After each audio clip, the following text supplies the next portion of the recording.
Oke, balik lagi sama gue dan kali ini gue mau bahas tentang hal-hal yang perlu kalian perhatikan tentang SBMPTN.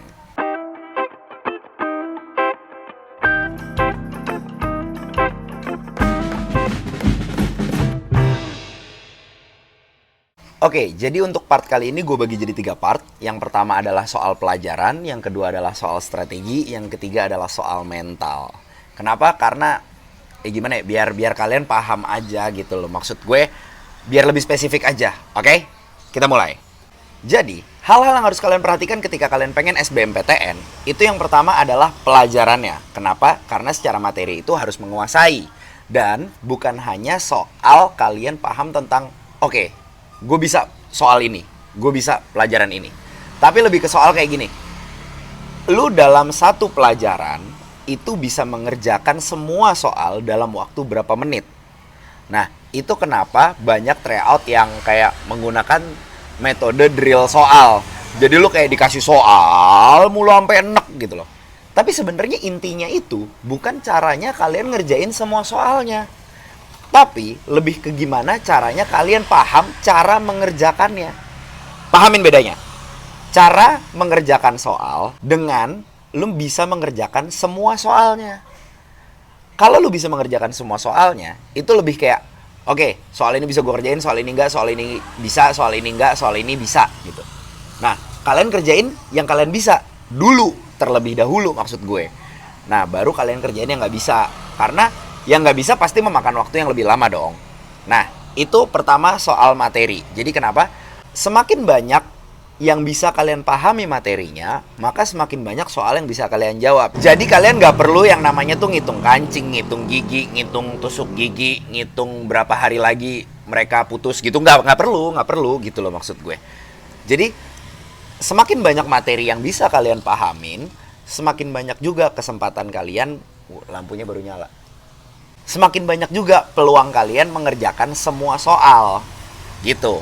Makanya banyak banget di bimbel-bimbel atau enggak di les-lesan kayak gitu ngasih lu soal mulu kayak gitu. Sebenarnya tujuannya itu bukan yang kayak kenapa soal mulu sih, kayak gitu dah pokoknya gitu. Lu paham dulu nggak sampai situ? Oke? Yang kedua, soal pelajaran lagi. Pahamin yang kalian memang kuasai dan yang lainnya ngikut. Maksudnya gimana?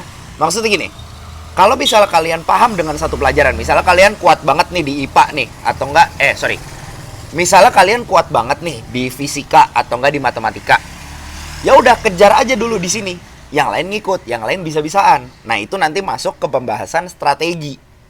Kalau misalnya kalian nggak bisa, kalian harus ngapain? Kalau misalnya kalian yang bisa banget harus diapain? Yang kayak gitu-gitu. Lanjut lagi, kalau misalnya kalian paham banyak pelajaran juga, ya udah, itu adalah keuntungan buat kalian gitu. Jadi ini bukan cuma masalah soal lu paham pelajarannya, lu paham apa yang emang lu mau lu kejar gitu loh. Jadi misalnya kayak gue bego banget nih matematika, atau enggak gue pinter banget biologi gitu misalnya.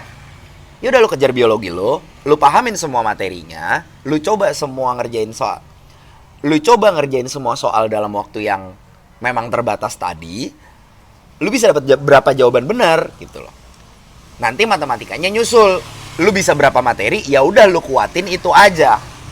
Itu soal materi. Pertanyaannya, terus kalau gua nggak bisa semua gimana? Ya udah, lu belajar tipis-tipis aja semua. Masa kebangetan? Kak, lebih ke arah kebangetan banget sih kalau misalnya emang bener-bener lu tuh semuanya nggak bisa. Berarti emang dasarnya lu nggak belajar dan lu nggak niat aja. Jadi kalau misalnya lu emang pengen bener-bener niat, kuasai yang lu paham. Jangan lu belajar atau enggak jangan lu kayak memaksakan yang memang lu tidak bisa gitu loh. Nah, sedangkan kalau misalnya di bimbel atau enggak lu di les-lesan, lu dipaksa buat paham semuanya. Gue tahu nggak bakal masuk itu, ngebul pasti ngebul. Jadi makanya ini gue kasih hal-hal apa aja kalau misalnya emang lu pengen belajar soal materinya. Yang ketiga, jangan lupa istirahat. Kenapa? Lu harus punya distraksi. Apa yang gue maksud dengan distraksi? Adalah gini, lu udah belajar matematika terus nih. Lu butuh distraksi, belajar hal yang lain. Nah, ketika lu mendapatkan distraksi itu, lu bisa nggak ngerjain matematika dengan lancar lagi gitu loh. Karena penyakitnya biasanya kayak gini, gue bisa nih, udah, terus gue kayak tidur atau enggak gue kayak ngerjain yang lain, terus begitu pasti, apaan nih tadi ya, apaan, gue nggak paham, balik lagi gitu. Penyakitnya kebanyakan kayak gitu. Jadi usahakan kalian tuh bisa balik lagi ke tracknya kalian setelah kalian ada di track yang berbeda gitu loh. Jadi kalian gak gampang ngeblank. Kenapa? Karena nanti waktu pas SBMPTN atau pas UTBK itu sumpah distraksinya banyak banget. Ada ya kayak misalnya temen lu yang ngerjainnya bisa kayak tok tok tok tok tok tok tok tok tok.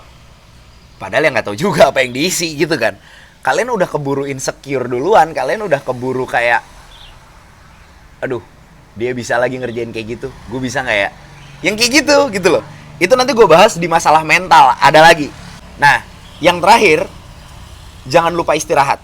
Kenapa?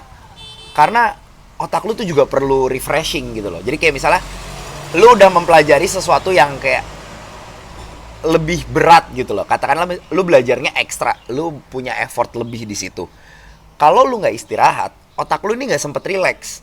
Ketika ditambahin lagi, yang ada nge-replace bukan nambah. Jadi ilmu lu yang ada kemarin itu malah ketutup, yang baru masuk, yang baru nempel, tapi yang lama hilang gitu loh. Kan percuma gitu loh. Nanti waktu pas lu kuliah, waktu pas lu ngerjain soal malah ngeblank kan kayak sedih gitu loh. Gua kayak kenapa yang kayak gitu. Nah, habis ini gue mau bahas soal strategi kalau misalnya kalian emang udah buntu banget dah. Gue mau ngerjain apa, gue bisanya apa, yang lu masih kayak ngira-ngira gitu deh. Nanti habis ini gue bakal bahas, dan gue mau bahas soal mental juga. Karena pada dasarnya SBM dan UTBK itu bukan cuma masalah pinter-pinteran ini, tapi pinter-pinteran mental juga. Karena biasanya orang tuh kalahnya di war-nya, di perang psikologi. Lalu belum perang aja udah kayak, anjir, lawan gue jago banget. Terus gue minder, gue insecure. Ya elah, lu juga gak tahu yang ada di pikiran mereka tuh kayak gimana gitu loh. Bisa juga yang ada di pikiran mereka ngelihat lu kayak, wah nih orang mikir, terus gue harus ngapain, gue kayak jiper duluan gitu loh. Padahal yang lu pikirin adalah insecurity lu kan. Ya itu masalah mental, nanti gue bahas kalau buat masalah itu. Kalau misalnya kalian ada pertanyaan, bisa langsung aja tulis di kolom komentar ya. Nanti gue jawab di kolom komentar, oke? Oke, semoga bisa membantu. Maybe that's all. If you like this video, don't forget to like, comment, and subscribe. See you in the next video, and see ya!